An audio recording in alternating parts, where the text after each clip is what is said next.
Salem fans, if there's one thing we've learned after decades of watching Days of Our Lives, it's that no one stays dead unless the writers have truly run out of ways to torture them, and even then, the odds are never zero. The whispers have been growing louder for weeks, the clues piling up like evidence in one of Rafe's investigations, and now it feels inevitable. Stefan DiMera's is coming back. Yes, the man we watched gunned down in cold blood, the husband whose death left Gabi Hernandez shattered and then strangely resilient. But we all knew, deep in our soap-loving hearts, that this wasn't the end. Not for a DiMera. Not when Vivian Alamain is still pulling strings from the shadows. Let's start at the beginning of this latest Resurrection saga, because if you've been following the show and the online chatter, you already know the setup is pure Days classic. We saw Stefan's death, that devastating scene that had longtime viewers reaching for tissues. Gabi, the fiery, fiercely loyal woman who has clawed her way through more heartbreak than most characters endure in a lifetime, became Stefan's legal widow. The inheritance, the emotional wreckage, the power vacuum at DiMera Enterprises, it all landed squarely in her lap.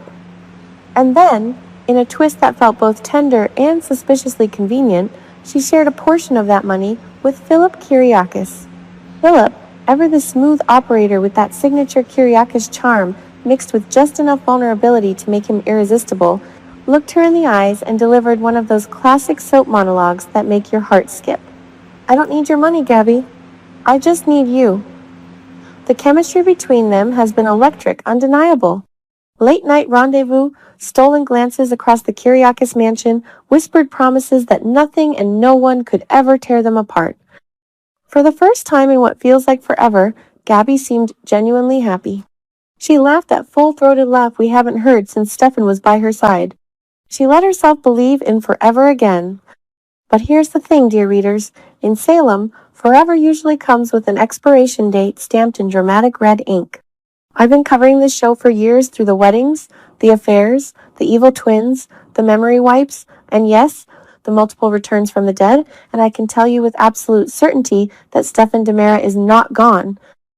Remember that chilling moment when Vivian, in true Alamain fashion, had her son's body whisked away from the morgue or the crime scene? The trunk of a car, Salem's favorite method of discreet transport. It wasn't a funeral we witnessed, it was a setup. A classic misdirection. Vivian doesn't bury her children. She preserves them for the next act. The question burning on every fan's lips right now is simple yet explosive. Will Brendan Barash return as Stefan, or are the writers planning to recast the role with a new face? Brandon brought such layers to Stefan, the dangerous charisma, the underlying tenderness that made you root for him even when he was scheming with his twin Jake or navigating the minefield of the DiMera family.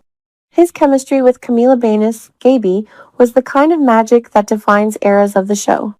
Those intense stares, the way he could shift from ruthless businessman to devoted husband in a heartbeat. Losing that would be a blow. But soaps have recast before, sometimes successfully, sometimes not so much.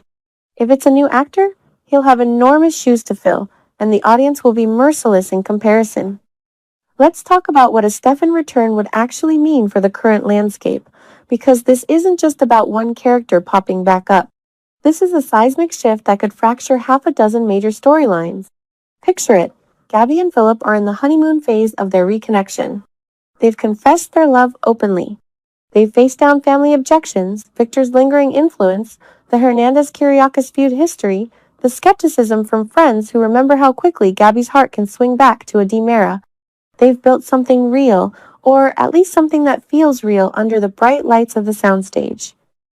Gabi has finally allowed herself to move on, to build a future that doesn't revolve around mourning. She's strong, she's independent, but she's also a woman who loves with her entire soul. Stefan was her match in every chaotic way. Philip represents stability, passion, and perhaps a chance at peace. Now imagine the moment Stefan walks back into the room. Alive. Scarred. Maybe. Angry.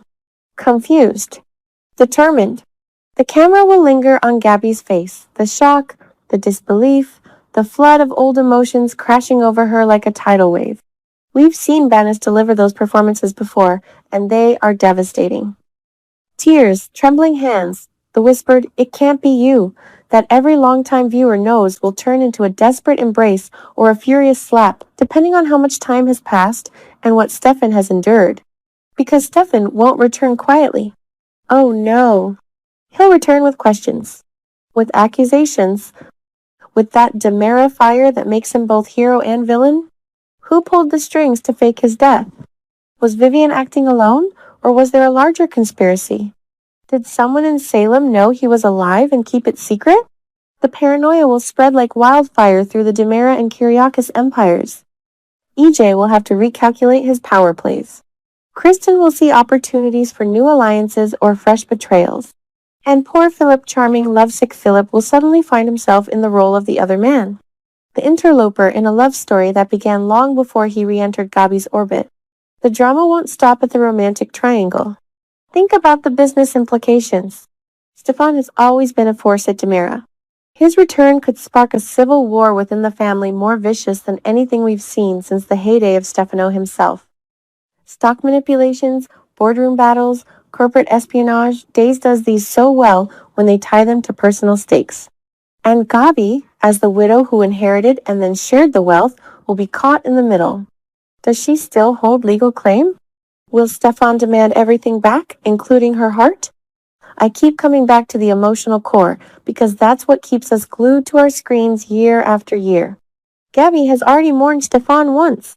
She grieved, she raged, she rebuilt.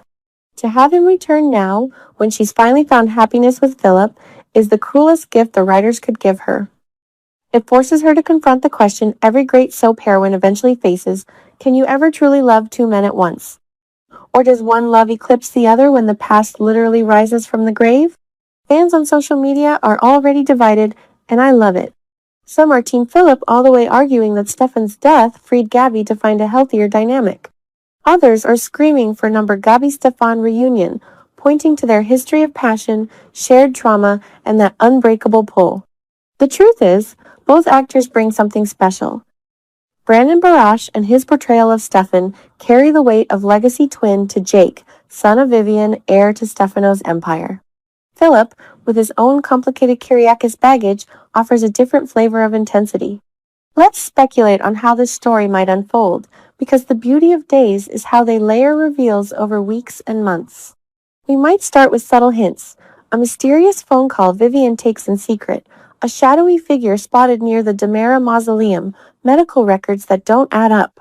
Then the first real clue, perhaps a piece of jewelry or a personal item that only Stefan would know about, ends up in Gabi's possession. The tension builds. Philip notices Gabi's distraction, her nightmares, the way she jumps at shadows. He confronts her, they argue. They make up passionately, only for the ultimate bombshell to drop at a major event. A wedding? A funeral, ironic, right? The annual DiMera Gala? When Stefan finally appears, it won't be gentle.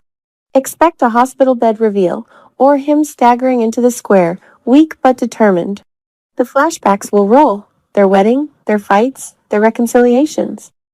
The score will swell with those familiar strings that signal destiny. And Gabi will have to choose not just between two men, but between two versions of her future.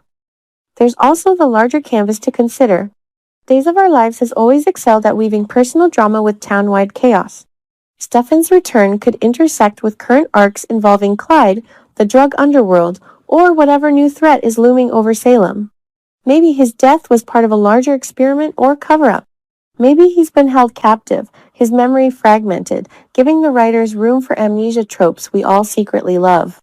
As someone who has watched this show through multiple resets, miracles, and possessions, I believe Brandon Barash is the ideal choice to return. He knows these characters, he understands the rhythm of Salem, and the audience already loves him in the role. A recast would be risky, though not impossible if scheduling or other factors demand it. But the emotional payoff lands harder with the original actor. Whatever happens, the storyline has the potential to be one of the show's standout arcs in recent years. It reminds us why we tune in, for the impossible love stories, the shocking resurrections, the characters who refuse to stay in the past. Gabi deserves happiness, but happiness in Salem is rarely simple. Philip offers her a fresh start, but Stefan represents unfinished, soul-deep business. Will their current love survive the ultimate test? Can Philip compete with a ghost who has come back to life? Or will Gabi find herself torn between the man who helped her heal and the man who made her feel most alive? I, for one, cannot wait to find out. The trunk has opened. The phoenix is stirring. And Salem will never be the same.